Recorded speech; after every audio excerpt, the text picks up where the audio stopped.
Welcome back to the Intelligent Builder podcast, sponsored by Plutus Agents. Today, I'm joined by Daniel Conway, the President and Director of Economics and Market Analysis at THK Associates. Dan's team has completed more than 15,000 market and feasibility assignments across the US and abroad, from single family to multifamily to office, industrial, hotels, even a ton of golf communities and self-storage studies. So a little bit of everything. Dan, it's great to have you on. Thank you.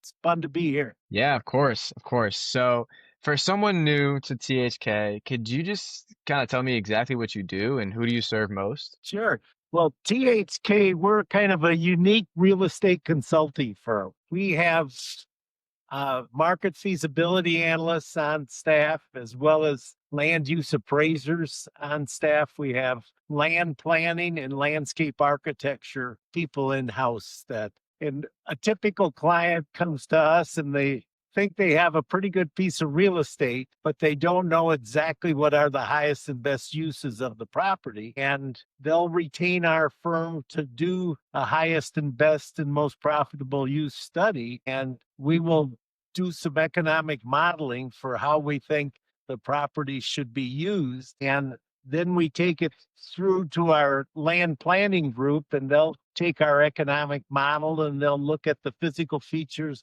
of the property, and they'll do a land plan, a master development plan that shows how those land uses could occur on the property. And once we have that in place, then we start working with the governmental jurisdiction to get the necessary entitlement decree out of the city to actually build out the project that is most viable at the location. So it's kind of a consulting program that really allows landowners to get their property positioned for its highest and best use. Awesome, cool. That makes a lot of sense. So, I remember on our previous call, actually, you said clients chase hot markets and hot products. So, what's hot right now and what might be cooling off? Well, the hot products that we're working with right now and anticipate there to be significant activity would be big box industrial land uses. Data centers are very hot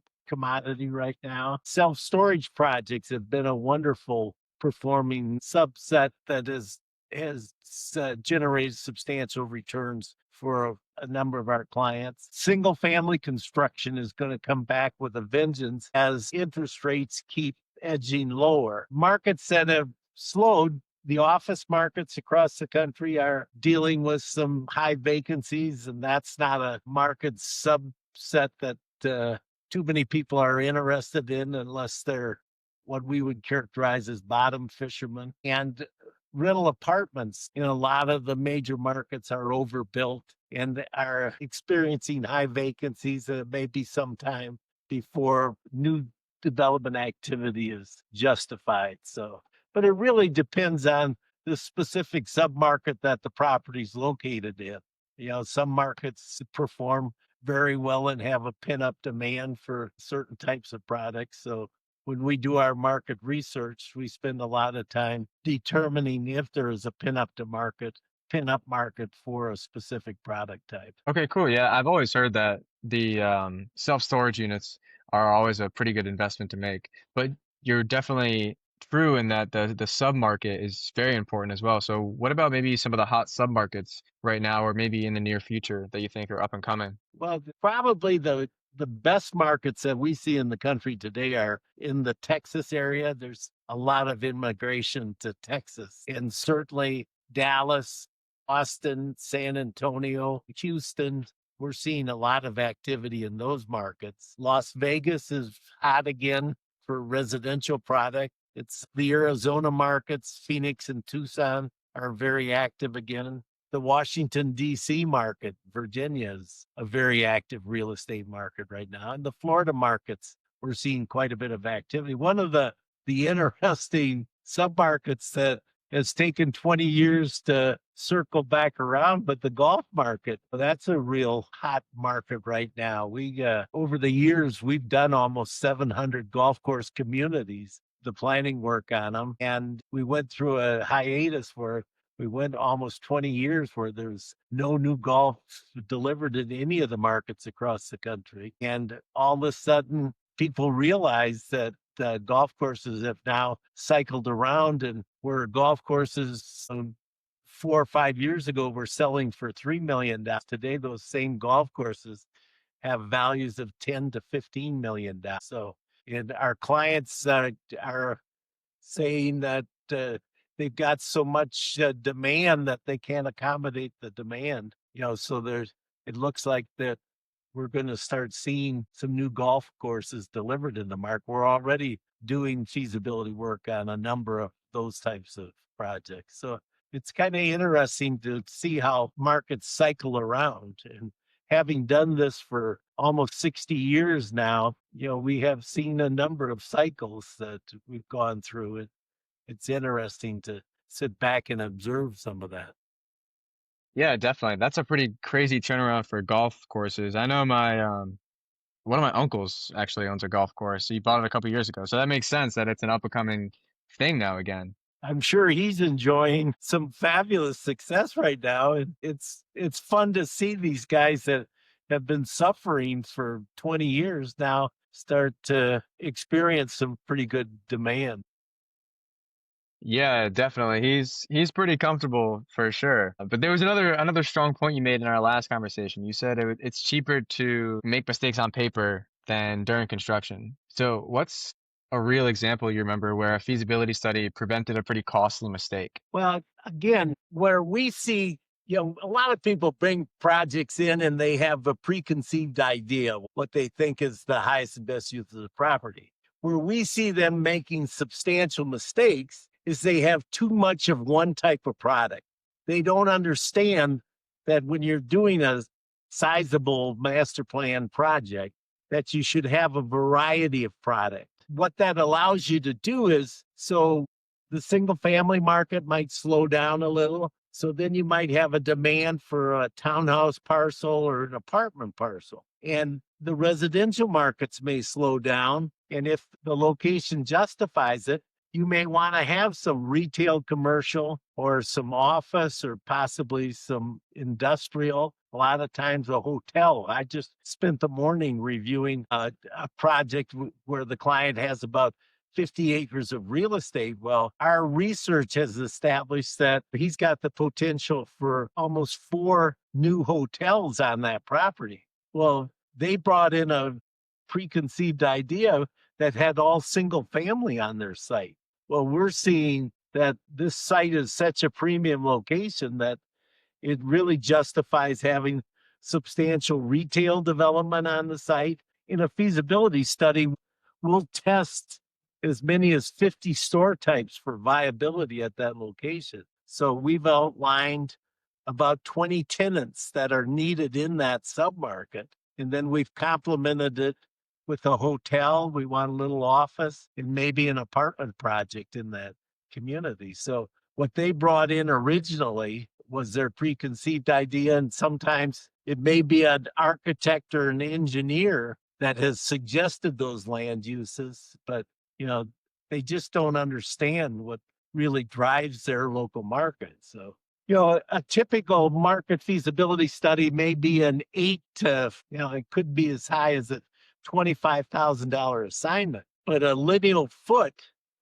of water and lines and sewer lines and streets and uh, curb and gutter and landscaping, that alone could be as much as $15,000. So by just getting them to cut down on the amount of streets that are being allocated in the project saves them a tremendous amount of money. And the other thing is, if we can come up with a land use program that gets them out of the project in 3 to 5 years, as opposed to them being in it for 10 to 15 to 20 years, that again saves them countless amount of money.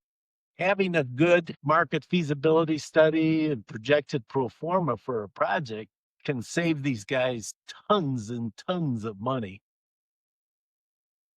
Yeah, definitely. It seems you take a pretty holistic approach to looking at these new developments, looking at all the options. So, yeah, if they were to build multifamilies versus residential, there's definitely a big difference there. I remember you were laying out kind of a four-part framework the last time we spoke on shaping a development plan. So Yeah, could you maybe teach that to the audience too? sure. If you understand raw land, there's four major influences that are going to shape how that property can be used. You have the market forces, and that's the part that the market feasibility study will address. So we do a very thorough analysis, and the report can be as short as 50 pages long, or it can be as long as 250 pages, depending on how many types of land uses are being considered for the property. So market is one indication. Then once we have that economic model built for how the property, how we would recommend that it be developed, then you have the physical features of the property. They're going to shape, where you can put certain types of land uses. You have to understand, the soil conditions. You have to understand slope conditions. You have to understand floodplains. Are there any floodplains that might impact the real estate? What kind of tree cover do you have on the property? So understanding the physical features that are going to shape land uses are real important. Then the third thing is the political environment, the government institutions that have an input on how you can use your real estate. You've got the local municipal jurisdiction, they shape it. You've got state agencies. We're having a hell of a time right now on a project because the state wildlife people have come in and said, you're going to eliminate habitat for wildlife. And we're going, there hasn't been any wildlife in this area for the last 50 years. So have to mitigate any of the issues that come up from these political jurisdictions. Fire departments have a big influence on how you can use property. Within the city, there's going to be the utility people. We just went through a 3-year process to get a property approved for a single family development. And the day they authorized us to move forward on the project, the people came back to us and said, hey, we've got an issue with regard to sanitary sewer. We don't think we have the capacity in our municipal lines to take on the effluent that would be coming out of your proposed development. So now we have to go back in and re-engineer the project. But so working with political jurisdictions can have a pretty significant impact. And then the final part of the analysis is the dollars and cents. Is the land use program that's being proposed, can it be accomplished given construction costs that are involved in the project, the development costs? So we'll do 10-year projected performance for a project to make sure that the land use is being proposed generates an acceptable rate of return for the investor. So, but those major influences, market, physical features, political arena, and economic dollars and cents issues are things that you have to understand when you program land uses. Yeah, definitely. That's a pretty comprehensive framework that covers all the little things that could really affect it. So I know you've had, you said almost 60 years of experience doing all this. So what's a study that you're most proud of or that you found most interesting? Well, that's an interesting question. uh, the one, the ones that I enjoy the most are the ones that the client really needs your input to really help them. We see a lot of people that are interested in providing specialized type of housing, and in fact, yesterday I had a group call me from Knoxville, Tennessee, and they've got an interesting concept, but it's only for people suffering from memory problems, Alzheimer's types of issues. And they have a specialized concept that they would like to bring to Colorado and specifically the Denver area. That gets me fired up because that's a good thing to be developing. We've had different charity organizations that are interested in housing disabled people. You get a warm and fuzzy feeling, helping them solve their problems. They don't have a lot of money. You have to be very sensitive, to what they have to spend, but you get a lot of reward out of working with them. Another project that I really enjoyed working on, we had one of our major hospital decided to pack up and move to a new location that they had outgrown their location. So we helped them build a model for how their hospital should be redeveloped. Well, that's been real successful. And it's helped them generate a lot of money to build a new hospital. So, in Denver, we've been heavily involved. There's a new hospital complex. It's called the Fitzsimmons, and they have developed 3 hospitals at a campus. And we've been heavily involved in the feasibility and planning work for that project. And hospitals are interesting land uses because they kind of form the basis for a new community. Years ago, I was asked to do research on what the perfect size community is. Well, the perfect size community is when you can justify a full service hospital. So it takes anywhere from 30 to 50,000 people before you can justify a hospital. Well, once you have that hospital, there's 50 acres of land uses that should and can occur right around that kind of focal amenity, which is the hospitals.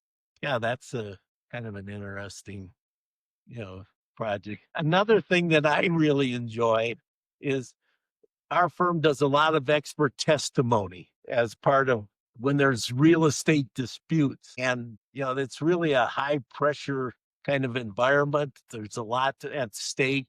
Sometimes we just did one, there's $150 million of damage done to our client.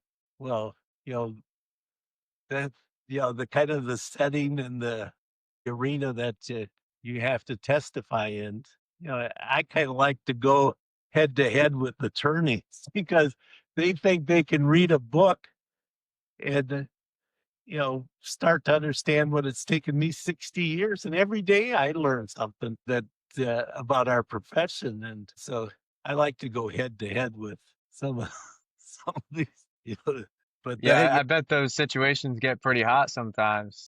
I got it. And the attorneys, they're trying to make you look like a clown and they're trying to tear your head off. So it's kind of fun to do battle with them. Oh yeah, I bet. I'm actually completely unrelated. I'm watching a show about lawyers. It's called Suits, and yeah, I could see Oh, I where. love that. I love Suits. Yeah, And it's yeah, Suits. It's actually my second time very watching it. realistic. Yeah, it's Yeah, yeah. very realistic. Oh, my wife and myself, we love that program. Yeah, so I can see how it gets pretty hot in that courtroom, especially with $150 million in damages. That's a Oh, lot. yeah. Yeah.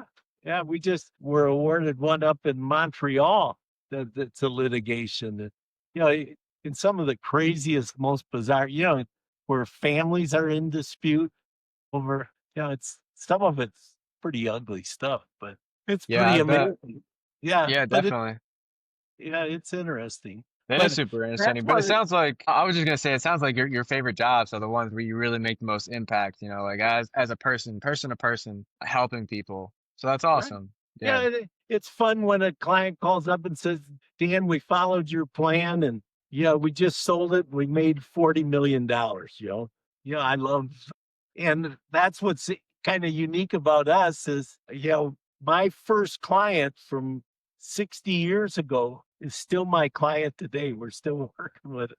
In fact, I just had dinner with him on Wednesday night, and it's pretty amazing. And every day it's a different assignment. One day somebody comes in and they might have a 5 acre property that they want to build an office building on. The next day it may be 2,000 acres in suburban Houston that they want us to build an economic model for.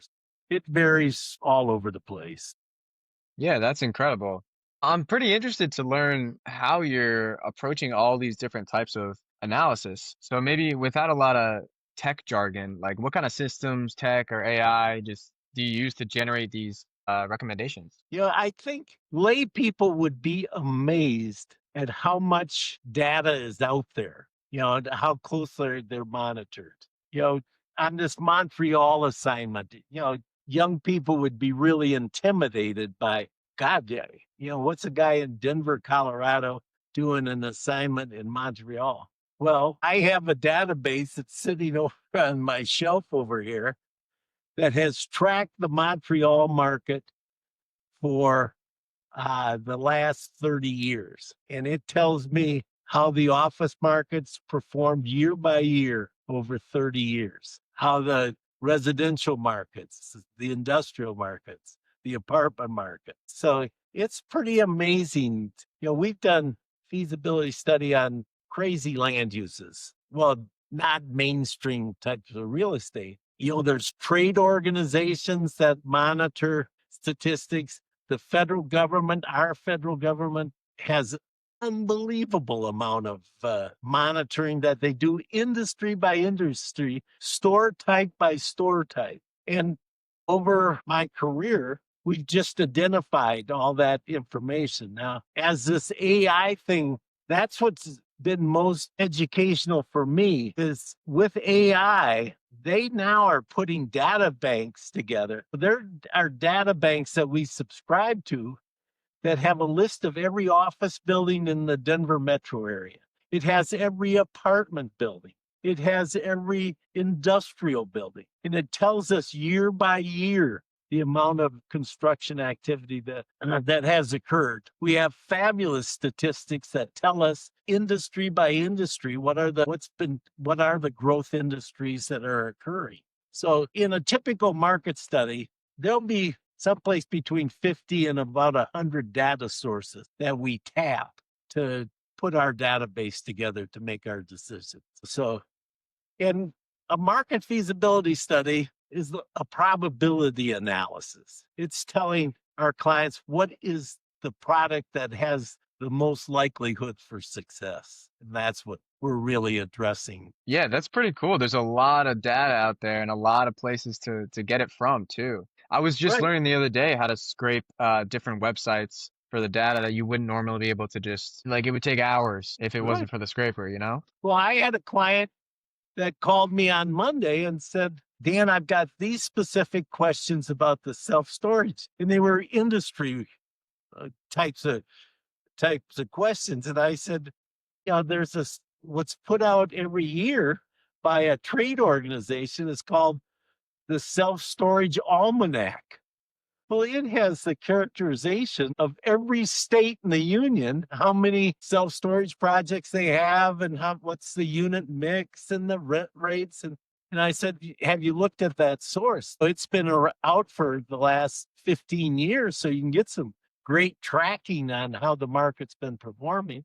But he had never even heard of it. It probably did me out of a study, but it also got him, the kind of the industry wide types of statistics that he was asking me questions about. Yeah, there's so much out there that people just don't even know about. And like, I mean, the information is easily accessible, but it's just people aren't knowledgeable of it. Banks, financial institutions, they have utility companies. They have people sitting in the back room that are making population projections and household projections and income projections. If you tap those, they can start to help you characterize specific submarkets. And that's what we do. Yeah, no, definitely. That's really interesting. So I like to ask this question to a lot of the guests that come on. So let's say hypothetically that you have a magic wand and you can erase or fix something in your business that's maybe slowing you down or holding you back, maybe just takes up a bunch of time. What would that one wish be? My one wish would be to live forever. Well, you that would be know, awesome. I'm, having done this for so long, I'd like to keep doing it, but physically, I don't know that I'll be able to, so hopefully I can get, young people up and trained so that they can continue to provide the service that we've provided. You know, having a succession plan is real important for uh, a firm, I think, to make sure that, when you provide a service like we do, that it'll be available there for ad infinitum. So, uh, and the other thing that it's important for us that everybody comes to the office and we have kind of this community here at the firm that we can share ideas.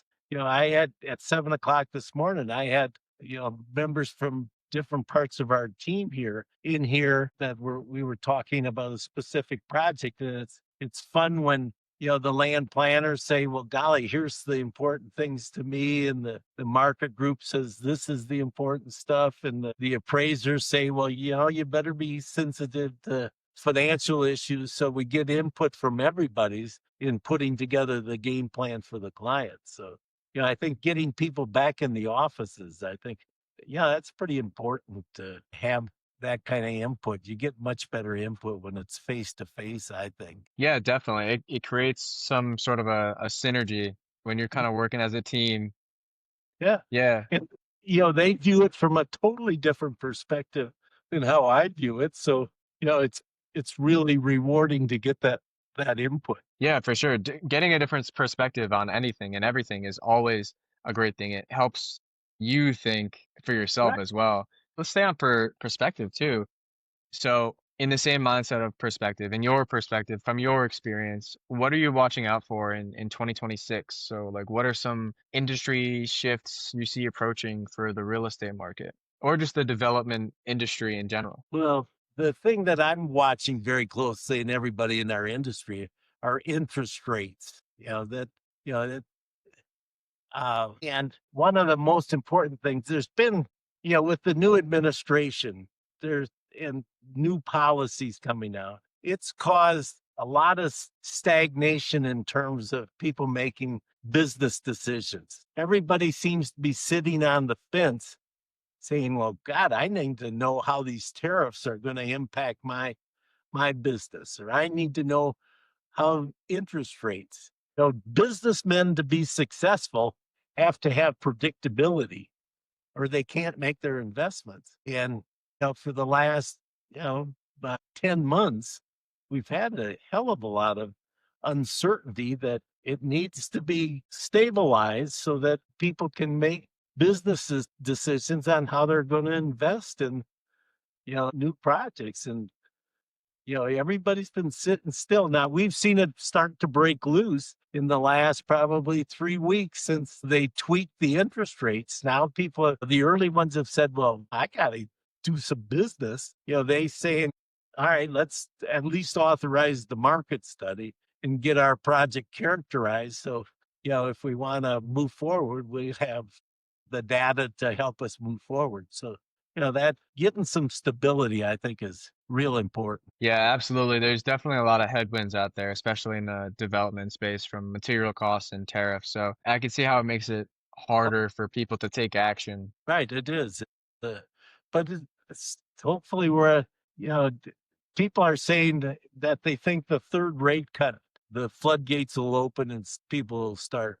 Well, hell, we're still on the first one. So, yeah, I hope those other two don't take a long time. Yeah, right. We still got some time before we see that. But well, awesome, Dan. Thank you. Thank you very much. This was super incredible, very insightful. We'll wrap it up here. But before we close out, is there anywhere people should connect with you? Maybe website or LinkedIn? Well, our firm is THK Associates. If they have questions, we welcome it. One thing I should mention, for years, I have taught urban land economics at the University of Colorado and the University of Denver, and teaching young real estate people, some of the importance of market analysis. In those days of teaching, are probably, the young people, they're always just like attorneys. They're trying to make you look like a fool and ask great questions. So it teaches you to think on your feet. But one thing I have always encouraged is people got a question. We're a consulting firm. We enjoy talking to people about their real estate and anything we can do to help them. If they've got questions, give us a call, and the most difficult question they may have, we can come up with a solution. If we have to do a lot of research, it may cost them to get that research in place, but we'll get them to a point where they can, sleep easy at night and they can give good direction to their land planner or their architect or their engineer. That's, market studies should lead to peace, prosperity and peace of mind. That's what I like to see with our clients, that they can sleep at night. Yeah, absolutely. Well, thank you for that. I will definitely link some of your information below for those that have questions. But to the audience, thank you for tuning in. If you enjoyed this episode, make sure to share it with another builder or founder in your circle and subscribe to see the next episode of The Intelligent Builder. Thank you.